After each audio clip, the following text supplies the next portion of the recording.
से आए तो हमारे पास एक ही रास्ता है, क्या है? प्रार्थना।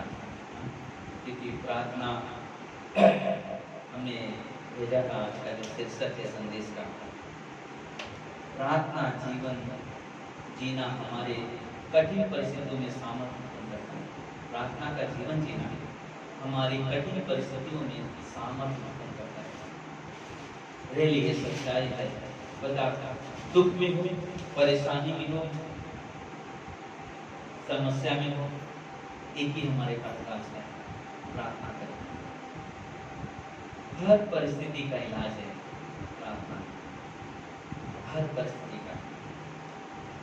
और कल हमने देखा, कल सुबह में किसी का नाना अचानक उनको क्या हो गया मालूम नहीं, और मंगलवार उनके घर में शादी है ना, और उनको बैंक से पैसा निकालना था, तो पैसा नहीं निकला, शादी कैसे होगी?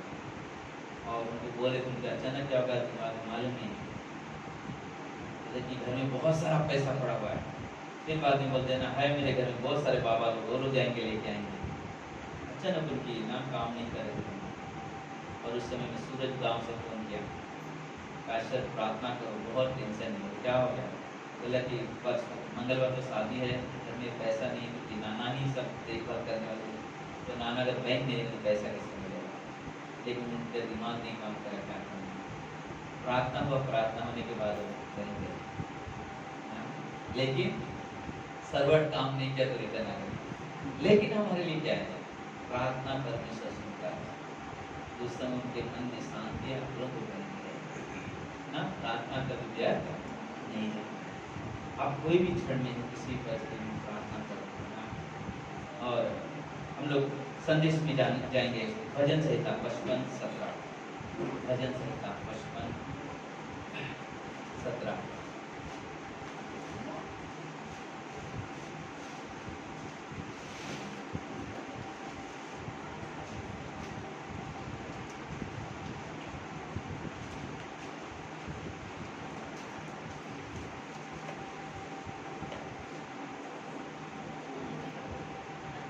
सांझ को, भोर को, दोपहर को, तीनों पहर मैं दुहाई दूंगा। कभी सांझ को, भोर को, दोपहर को, तीनों पहर मैं दुहाई दूंगा और कहलाता रहूंगा, और वह मेरा सब सुनेगा। जब हम उसको पुकारेंगे, जब भी हम उसे पुकारेंगे ना, वो सुनता है। दाऊद राजा बोलता कि मैं 3 बार दिन में 3 बार प्रभु से प्रार्थना करूंगा। कितना बार? 3 बार, सांझ को, भोर को और दोपहर में, तीनों बार में प्रार्थना करें। ये सच्चाई है, एक विश्वासी को प्रार्थना का जीवन जरूरी है। आप खाना खाते हो, पहला सुबह नाश्ता करते हो, दोपहर में खाना खाते हो, फिर 4 बजे चाय पानी करते हो, फिर रात में फिर खाना खाते हो। तो देखिए हमारे पास उतना ही हमारा प्रार्थना का जीवन होना जरूरी है। क्यों प्रार्थना का जीवन जरूरी है? जैसा भी हमने गीतों में देखा कि जब गम आते हैं, दुख आते हैं, तकलीफें आती हैं, हमारे पास एक ही रास्ता क्या है? प्रार्थना करो, प्रार्थना करो। तो देखिए जब हम प्रार्थना का जीवन जीते हैं, हमारा दुख हमें महसूस नहीं होता है। और कब हमारा दुख निकल गया, अचंभा कर क्या हो गया, चला ये कैसे होगा? और ये हमारे लिए प्रार्थना जरूरी है कि हम प्रार्थना के साथ अपने जीवन का शुरुआत करें। आप जब सो के उठते हो, आप भी मत सोचो पहले जाऊं हाथ पैर धो फ्रेश हो जाओ, नहीं। सबसे पहला ना कुछ क्षण के लिए, कुछ मिनट के लिए बैठ जाओ उसी बेड पे, जब जैसे उठते हो बिस्तर पे बैठ जाओ और प्रभु से प्रार्थना करो आज के इस दिन के लिए कि प्रभु धन्यवाद, तूने एक अच्छा दिन दिया, तेरा दया है, तेरा अनुग्रह है, हम जीवित है।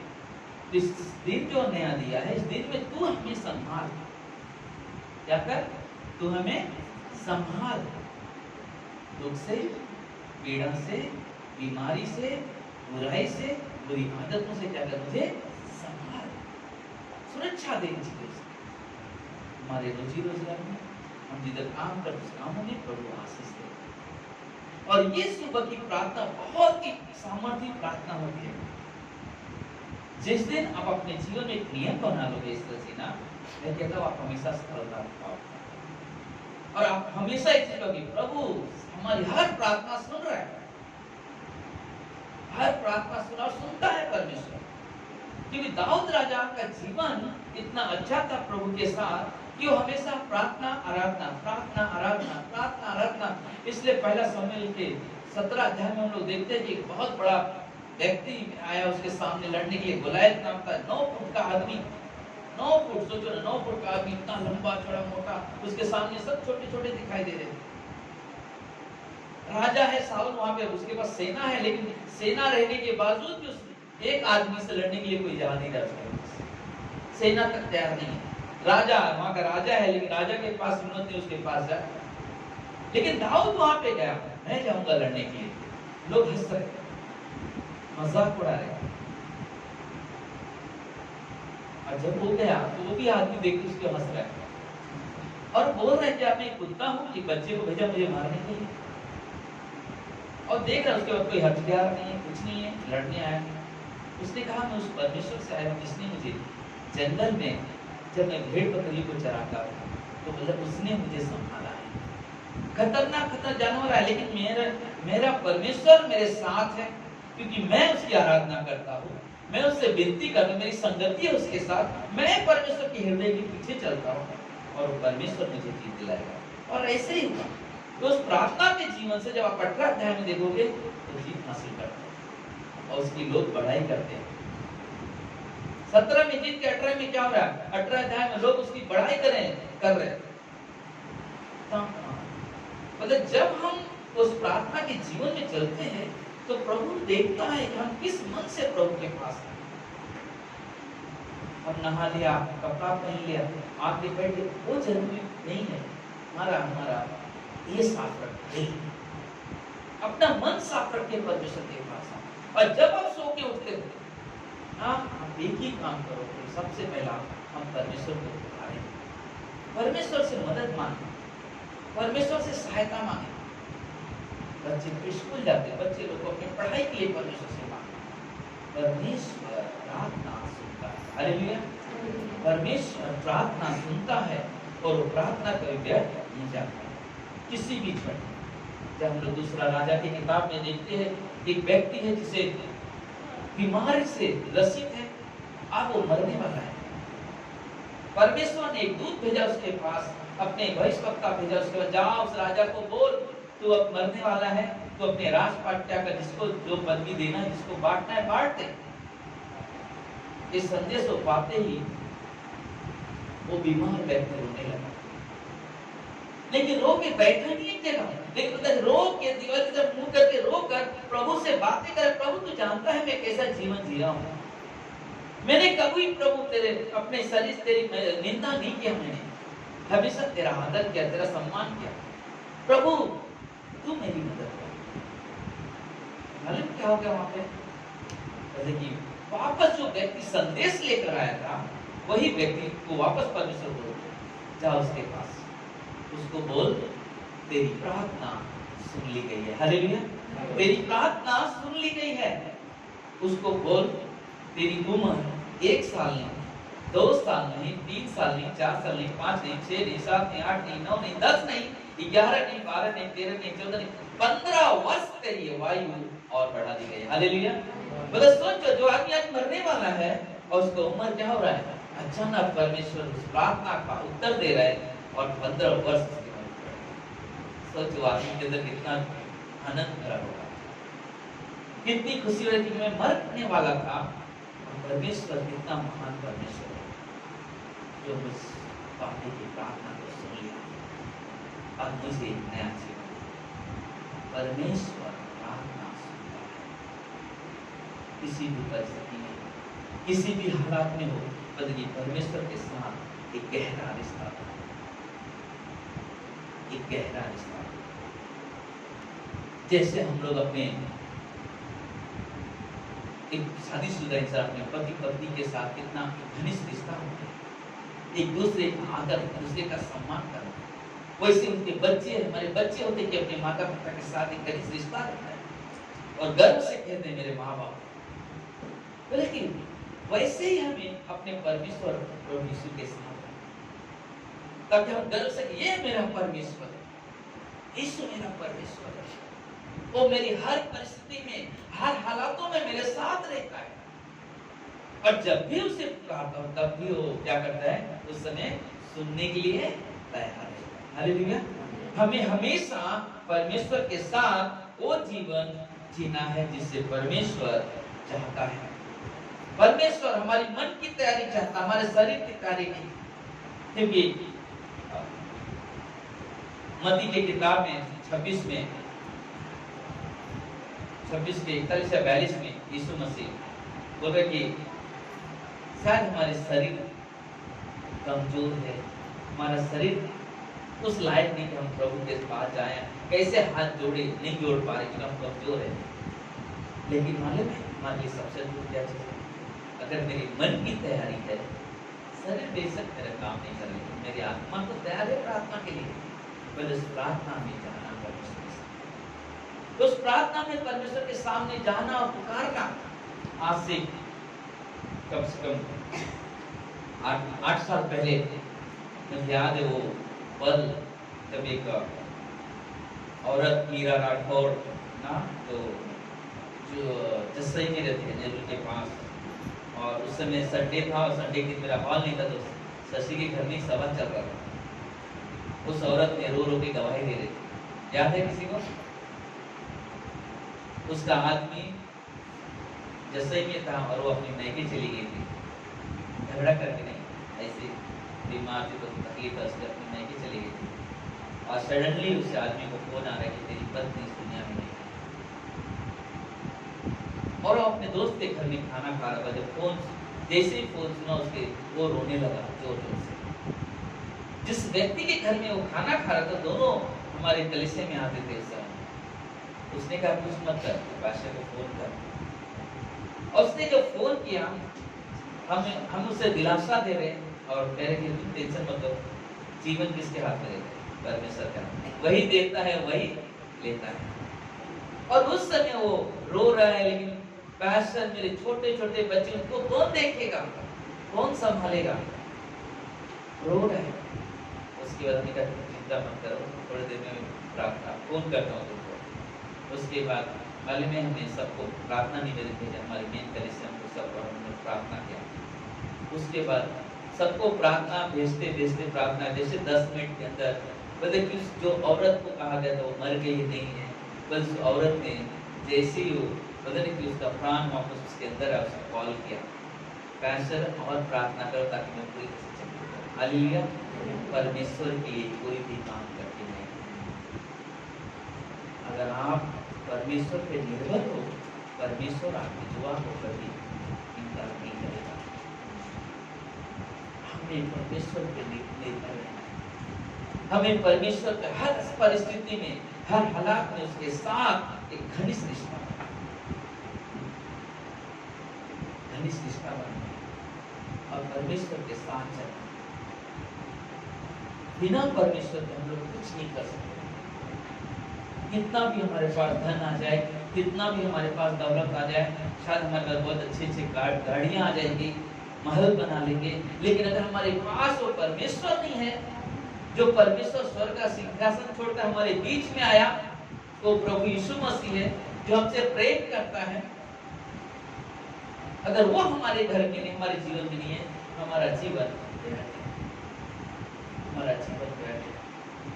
हमें परमेश्वर की जरूरत है, जो परमेश्वर के पास आज हम लोग बैठे हुए। अगर वो परमेश्वर हमारे साथ है, हर मुश्किल हमारे लिए आसान होती है, हर मुश्किल हमारे लिए आसान, क्योंकि परमेश्वर हमारे साथ है। वैसे डैनियल का एक राजा व्यक्ति था, डैनियल राजा बना, लेकिन डैनियल के अंदर बहुत ही परमेश्वर के प्रति चाहत, परमेश्वर के प्रति जोश उत्साह था और हमेशा परमेश्वर का भय मानता था, परमेश्वर का। लेकिन लोगों ने उससे सोचा कि इसको कैसे हम लोग इसको पकड़े, कि आदमी के अंदर कुछ तो कमियां दिखे जिससे हम इसको दोषी ठहरा सकें। तो राजा ने क्या किया, राजा के पास एक व्यक्ति थे, कुछ लोग कर्मचारी, कहा कि राजा तो एक नियम बना 1 महीने के लिए। कितने दिन के लिए नियम बना? 1 महीने के लिए। आप बोलते रहना, रिपीट कर देना। कितने महीने के लिए? 1 महीने के लिए का क्या बना कि क्या आज्ञा है? बता 6 का 7। राजा के सारे अध्यक्षों ने और हाकिमों और अधिपतियों का न्याय और गवर्नर ने भी आपस में सहमति की। राजा ऐसी आज्ञा दे और ऐसी कड़ी आज्ञा निकाले कि 30 दिन तक जो कोई, हे राजा, तुझे छोड़ किसी और मनुष्य या देवता से विनती करे, वह सिंह के मान में डाल दिया। सिर्फ राजा की, उसके अलावा किसी की भी अगर आराधना करता है, किसी के भी सामने सर झुकाता है, पर उसको कहां? शेर के गुफा में, शेर के मान, शेर के पिंजरे में डाल दिया। और डैनियल के बात मालूम पड़ा, और डैनियल का एक आदत था, वो दिन में 3 बार प्रार्थना करता। उन लोगों ने क्या किया? वो ढूंढ रहे थे कुछ, अब तो मालूम पड़ेगा क्या होता है। अब वो लोग क्या किया? डैनियल को देखा, यह आदमी 3 बार प्रार्थना करता, लेकिन ये किसी और से प्रार्थना।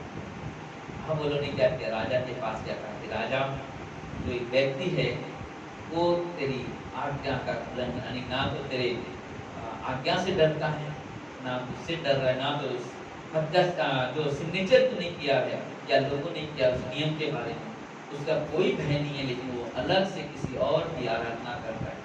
3 बार दिन में वो प्रार्थना करता है। उन्होंने राजा से ये बात कहा। यह बात सुनकर राजा बहुत उदास हुआ, क्योंकि राजा उसके साथ बहुत प्रेम करता है। राजा बहुत उदास हुआ, दानियल को बचाने का उपाय सोचा। तो राजा वो कर रहा था, मुझे उसको संभालना है, तो उसके अंदर लगाव। लेकिन उन लोगों ने कहा कि आप उसे कोई बचा नहीं सकते, कि नियम है, नियम ये है कि जब ऐसी आज्ञा हो गई तो उसे कोई बदल नहीं सकता है, उसे कोई बदल नहीं सकता। आप क्या किया? अब दानियल को उस शेर के मान में डाल दिया।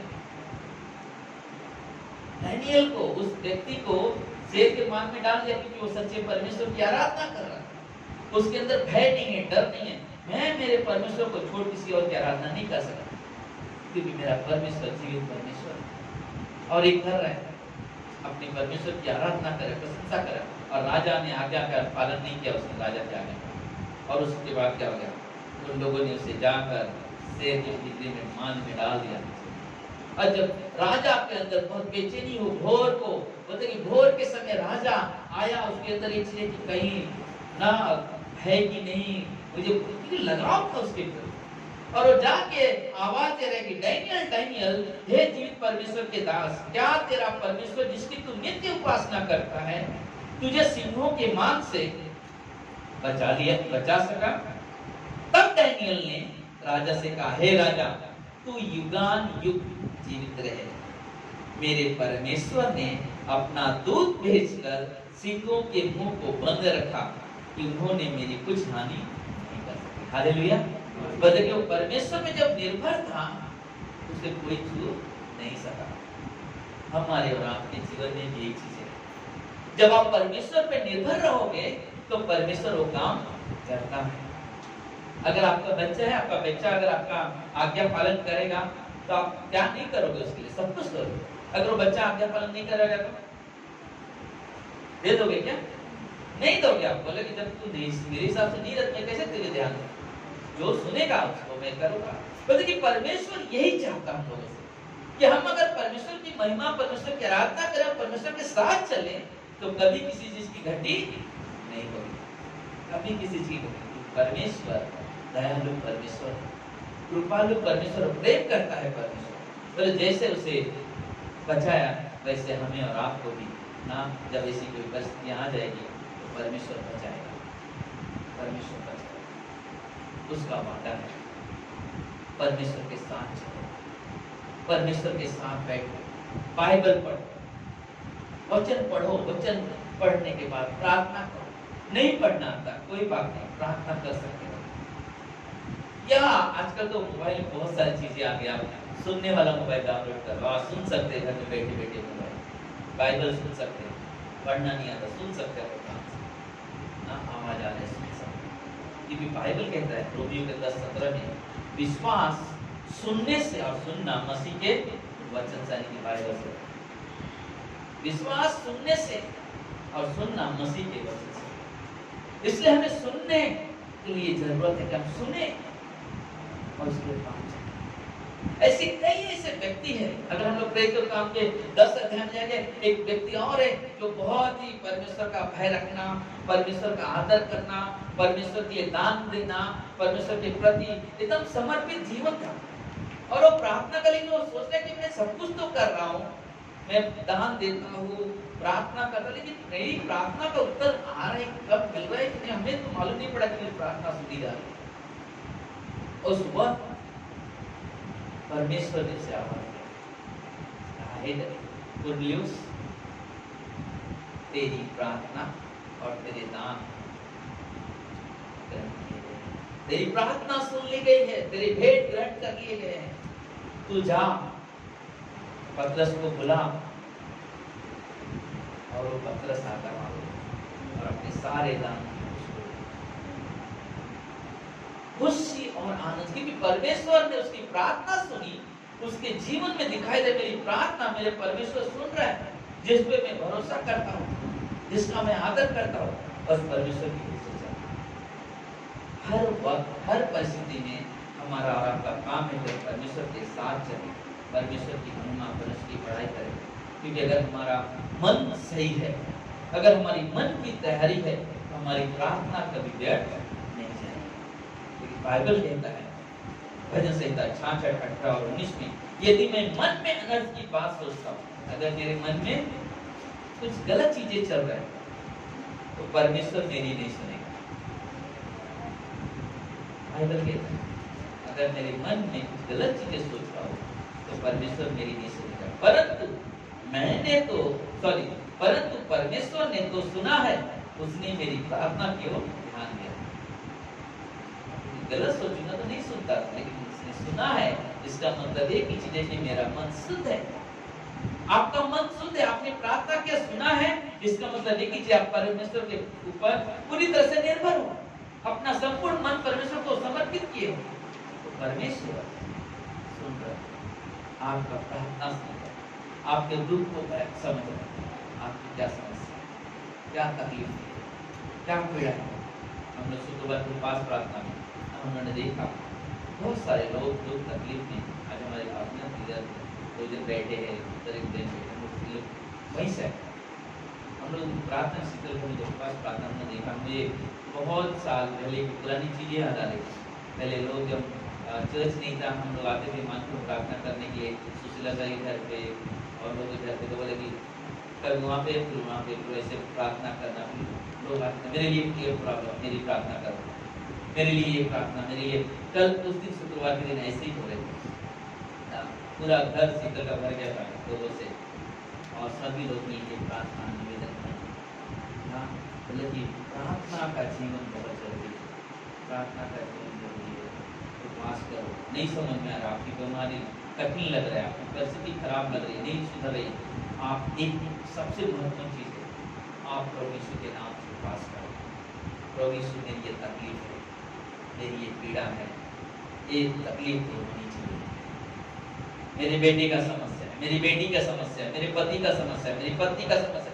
परमेश्वर के पास जाओ और आज के दिन में खाना नहीं खाऊंगी, शाम तक, और मैं परमेश्वर आपके पास प्रार्थना विनती आराधना करूँगा, और मैं अपने परिवार के लिए दुआ करूँगा, मेरे परिवार में कोई आशीष और होता है 100%। अगर आपका मन तैयार है, आप जरूर आपकी गवाही दोगे कि मैंने उपवास रखा, प्रार्थना किया, परमेश्वर ने सुना, परमेश्वर ने सुना, जरूर कहोगे। क्योंकि हमने अनुभव किया है, यहाँ पे कई सारे लोगों के जीवन में अनुभव उसका हुआ होगा उपवास प्रार्थना, क्योंकि उपवास प्रार्थना में बहुत सामान, बहुत ज्यादा सामान उपवास प्रार्थना। इसलिए हम उपवास प्रार्थना में बने रहे, उपवास प्रार्थना की संगति करें। अभी लोग बहुत कम हमारे पास प्रार्थना, लेकिन फिर भी परमेश्वर लोग को लेकर आ रहे, लोग को लेकर आ रहे, लोग इकट्ठा हो रहे, एक साथ मिलकर प्रार्थना कर रहे हैं, एक दूसरे के अद्भुत चमत्कार देख रहे हैं कि प्रभु जैसे जीवन में लोग काम करें। इसलिए ना हमें हमेशा प्रार्थना में बने रहना है। इस शुक्रवार को सुनंदताई के घर के पास प्रार्थना 5 बजे से ना लल्लू भाई में भी रहते 8 नंबर में, तो हम लोग वहाँ पे ना शुक्रवार को 5 बजे हम मिलेंगे, वहाँ पे मिलकर एक साथ में प्रार्थना करेंगे। क्योंकि जब से हम लोग मानपुर में तब से हमारा उपवास प्रार्थना चालू है और परमेश्वर इस बुधवार के दिन हमारा पूरे वर्ल्ड में हमारा उपवास प्रार्थना का समय रहता है। और इस शुक्रवार के दिन पास्टर जॉन के दिन बता रहे थे संदेश के द्वारा कि आज से 10 साल पहले जब हमारी नई कलीसिया थी यहाँ पे, और 10 साल पहले पास्टर जो मेन पास्टर बड़े पास्टर अमेरिका वाले, उन्होंने एक जगह जाके वहाँ पे दवाई दे रहे थे और उन्होंने बताया कि उपवास प्रार्थना से उन्होंने क्या सीखा। वो सीनियर पास्टर उन्होंने बोला उपवास प्रार्थना से एक चीज मैंने देखा कि मानपुर कलीसिया में बहुत बड़े बड़े चमत्कार करता है। और उस दिन से उन्होंने निर्णय लिया कि हमारे पूरे ग्रेटर ग्रेस में ना महीने का पहला जो बुधवार आएगा पूरा ग्रेटर ग्रेस में प्रार्थना का समय रखा जाए। और आज भी प्रार्थना बहुत कुछ लेकर, प्रार्थना बहुत कुछ लेकर। जब हम घुटनों पे जाके प्रार्थना करने का मतलब क्या होता है? जब हम लोग गया घुटनों पे गया प्रार्थना, घुटनों पे जाने का मतलब होता है कि मैं पूरी तरह से अपने आप को प्रभु यीशु को समर्पित कर दिया, मैं पूरी तरह से यीशु मसीह को समर्पित कर दिया। आप उसका काम है मुझे देखना, आप उसका काम। जैसे मालूम है दुकान में आप जाओगे कलर लेने के लिए, पेंट लेने के लिए, आप बोले मुझे ये कलर चाहिए, उसका रहता नहीं है। वो क्या करता मालूम है? ठीक है आपको चाहिए, वो उसके कंप्यूटर में सेटिंग करेगा, बटन दबा दिया, अब उसको कुछ करने की जरूरत नहीं, बटन दबा दिया, वो निर्भर है, वो करके देगा आने वाला होगा। क्या करता है ना राज, वो काम करके मार लेना, सेम कलर तैयार होके बोलेगा लोग लेके जाओ, जो चाहिए वो मिलेगा। सोचो एक कंप्यूटर वो काम कर सकता, हमारा परमेश्वर तो पूरा ब्रह्मांड को बनाने वाला परमेश्वर है, हालेलुया। वो क्यों नहीं कर सकता है? जब हम उसके ऊपर समर्पित रहेंगे, हमारी हर एक प्रार्थना आमीन में होगी, आमीन। हर प्रार्थना आमीन में होगी। परमेश्वर प्रार्थना सुनता है, परमेश्वर प्रार्थना सुनता है, और परमेश्वर चाहता है कि हम सब प्रार्थना में बने रहें, प्रार्थना में बने रहे, संगति में बने रहे। प्रार्थना वो नहीं कीजिए वहां पे हो रहा है तो वहां पे कहो, हर जगह चलना, हर जगह प्रार्थना में उपस्थित रहना, एक दूसरे के दुख को समझकर प्रार्थना करना, एक दूसरे के दुख को देखकर प्रार्थना करना, ये प्रार्थना का जीवन है। प्रार्थना का जीवन वो नहीं, हम लोग कभी भी सोचते हैं, हम लोग बात करते ना, अभी बहुत सारा त्योहार आता है, लोग जाते हैं मंदिर में, बहुत बड़ा लाइन लगाते हैं, लेकिन आपने कभी देखा कोई बाजू वाला बोले कि बहन आपके यहाँ पे क्यों है, क्या समस्या है? फिर पूछते कोई नहीं पूछता, क्यों? उल्टा वो सोचेगा जल्दी से पीछे हटे, मैं आगे बैठा। होता है ना? क्यों ऐसा होता है? क्यों? क्योंकि उनको अपनी पड़ी है, दुनिया क्या कर रहा है मालूम नहीं, लेकिन हमारे प्रभु यीशु अलग है। हमारे यीशु हर एक लोग की तरफ, और इसलिए जब हमारे पास कोई आता है, इस कलीसिया में कोई आता है, तो हम लोग क्या करते हैं? हमारा ये क्यों उद्देश्य, आपका दुख हमारा दुख है, और इसलिए सारी कलीसिया मिलकर किसी के दुख के लिए जब प्रार्थना विनती करती है, उसे चंगाई मिल जाती है, हालेलुया।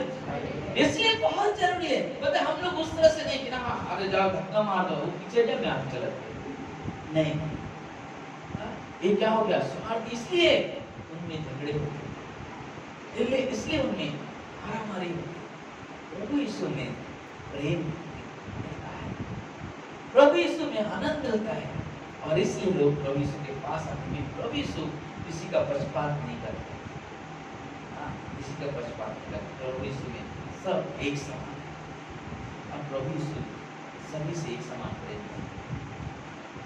यही नहीं कि ना सिर्फ जहाँ उन्होंने बैतलहम में जन्म लिया, इस्लाम में जन्म लिया, तो उनके लोग को प्रेम करना नहीं, पृथ्वी के छोर छोर तक जितने भी व्यक्ति हर एक इंसान से प्रेम करते हैं, और उनका प्रेम कभी खत्म नहीं होगा। हमारे आपके प्रेम पीछे बढ़ जाएंगे, लेकिन परमेश्वर का प्रेम कभी फीका नहीं पड़ेगा। और हमेशा प्रेम करें। हमें इसलिए बहुत जरूरी है कि आप अपनी परिस्थितियों को देखकर डरो मत, अपने हालातों को देखकर घबराओ मत, परमेश्वर पे निर्भर रहो।